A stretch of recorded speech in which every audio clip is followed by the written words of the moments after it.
बिश्वनाथ जिला एबसुनि सिङाव थानाय सोनाब गहपुर दखरा एबसुआ खुंगा 42थि बोसोरसालिया जथुमा हाबाफारि खुंफुंदों।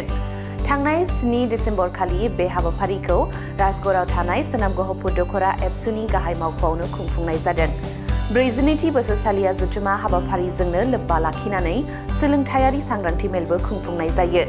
बे हाबाफारियावनो गाहाय आलासि महरै मिरु एबसुनि लोगो गाहाय नेहाथारि दिनेश ब्रह्मआ बाहागो लादों।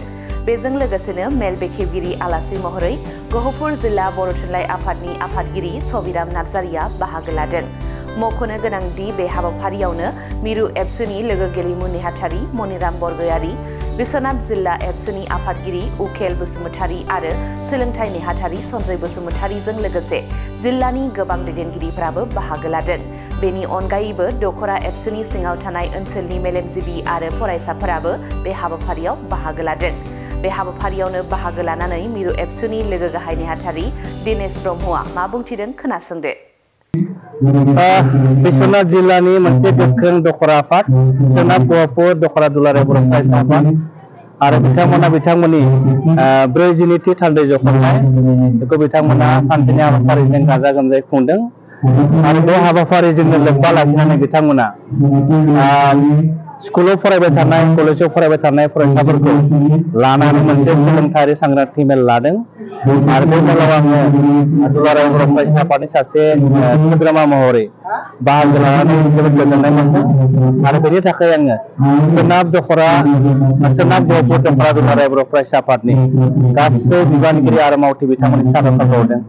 आरो दुलाराय बर' फरायसा आफादा जों मोनसे खोथाखौ जों गोख्रोङै गोथौयै जों फोथायो जे मोनसे हारिया दावगानांगौब्ला बे दावगानायनि गुदियावनो दङ सोलोंथाइ आरो बर' हारियाबो जुदि दावगानांगौब्ला बर' हारिनि सोलोंथाइ हारा बांनांगोन आरो बेखौ लानानै दुलाराय बर' फरायसा आफादा 2002 मायथाइनिफ्रायनो जोङो सोलोंथाइनि बिथिङाव जों गोख्रों खामानि मावदों। सम सम जोङो मावथांखि लानानै जों खामानि मावदों आरो फैबाय थानाय समाव दुलाराय बर' फरायसा आफादा 2 बोसोर बर' हारिनि सोलोंथाइनि हारखौ बांहोनो थाखाय जोङो गोब्राबै खामानि मावगोन। आथिखालाव जों नुदों बर' हारिनि सोलोंथाइ हारा जों जुदि सिरियासलि माइनरिटि जों सानोब्ला 45 आरो 50नि गेजेराव जागोन जौखोन्दो हिसाबै लिटारेसि रेटआ।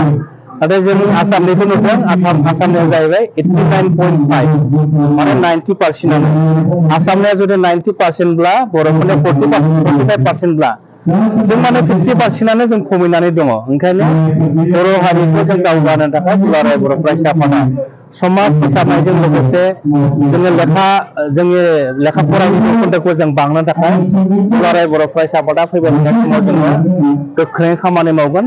बे बेलायाव आङो जोंनि दिथागिरिफोर, जोंनि फोरोंगिरि, फरायसा आरो जोंनि समाज बेंगिरि बिथांमोनखौ दुलाराय बर' फरायसा आफादनि जे सोलोंथाइनि थाखाय जों मावथांखि लादों, खामानि मावदों, बेवहाय बयखौबो आङो बाहागो लानो खावलायगोन। बेजों लोगोसे जोंनि बर'नि माखासे संगठनफोर दङ, आफादफोर दङ, बिथांमोनखौबो आङो बाहागो लानो खावलायगोन। मानोना बर' हारिखौ जों दावगाहोनोब्ला सोलोंथाइनि बिथिंजोंसो दावगानो हागोन होननानै दुलाराय बर' फरायसा आफादा जों फरायसाफोर थायो।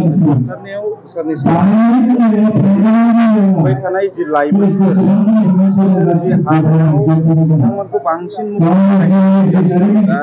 बिथांमोनखौ खावलायलांनो सानदों सारनिफ्राय।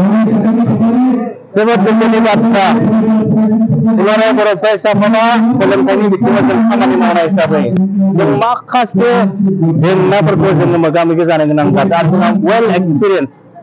जों जेब्ला कलेजफोराव थाङो, जों जेब्ला स्कुलफोराव थाङो, अब्ला जों नुयो जोंनि हेडमास्टर, स्कुलनि फोरोंगिरिफोरा फोरमायो बिथांमोना जायफोरा क्लास 9, जायफोरा क्लास 10 फरायो, क्लास 9, 10 नि फरायसाफ्रा मोननै क्लास लानानै फरायसालिनि क्लास गथानिफ्राय खारखोमा लाङो। दा बिथांमोना खारखोमा लांनानै अबेयाव थाङो?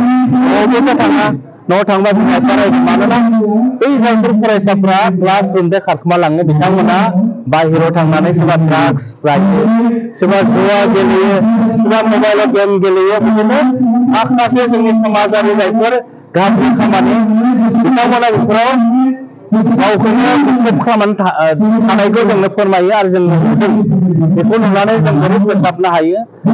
जोङो नुदों जोंनाव मोनसे डेटाया बुङो आथिखालाव बर' फरायसाफोरा 30% ड्रप आउट जानाय बर' हारिनि फरायसाफोरनि गेजेराव 30% फरायसाफोरा ड्रप आउट जालांदों थारमाने लेखा फरा फरायनायसो बिथांमोना ड्रप आउट जालांदों बेबायदि 30% 40% ड्रप आउट जालांबाय थायोब्ला बै जायफोर लाइमोनफ्रा ड्रप आउट जादों बिथांमोननि इयुना मा जागोन आरो बिथांमोननि इयुना गाज्रि जायोब्ला बर' हारिनि इयुना मा जागोन बेखायनो आं खावलायगोन फरायसाफोर जायफोरा कलेज जायफोरा इउनिभार्सिटि जायफोरा स्कुलफ्राव फरायदों मोजाङै फराय आरो फरायनायाव जुदि माबाफोर जेंना नुजायोब्ला जोंनि बेफोर आफादफोर दङ जोंनि दालाय आफादफोर दङ जोंनि जिल्ला आफादफोर दङ जोंनि सेन्ट्रेल कमिटिफोर दङ दुलाराय बर' फरायसाफोरा सोलोंथाइनि बिथिङाव जायखिजाया नुजानाय जेंनाफोरखौ जों अरायबो जों मावनो थाखाय राजि ओंखायनो फरायसाफोरखौ माबाफोर जेंना नुजादोंब्ला जेंनाजों मोगा मोगिजों जादोंब्ला फरायसाफोरखौ दुलाराय बर' फरायसाफोरनि मावख'फोरनि थाखाय आं खावलायगोन ओंखायनो बर' हारिखौ फोसाबनांगौआ फरायनायजों लोगोसे